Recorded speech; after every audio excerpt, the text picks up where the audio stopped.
Hi.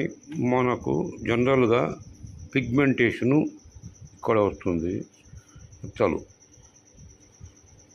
దానికి మరియు pimples మొటిమలకు మరియు మొటిమల మచ్చలకు వచ్చి అట్టే పాపం జీవితాంతం చూసుకుంటూ ఉంటారు.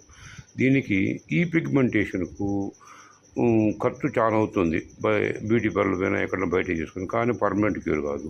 దీనికి పర్మనెంట్ క్యూరు ఉంది. న్యాచురల్ క్యూరు జిల్లెడ పాలు జస్ట్ మైక్రో ఎంఎం తీసుకొని ఇక్కడ అప్లై చేసినామంటే ఉదయము సాయంత్రము ఈ మచ్చల మీద కానీ గాన్ వితిన్ 6-7 డేస్లో వెళ్ళిపోతుంది. అటు కంటిన్యూ చేయండి. ఒక తర్వాత ఆపేయండి. మళ్ళీ ఎప్పుడన్నా రిపీట్ కాకూడదు. నా విషయంలో 1 మంత్ పడితే అయిపోతుంది. కానీ జాగ్రత్త తీసుకోవాల్సింది, కంట్లో పడితే మాత్రము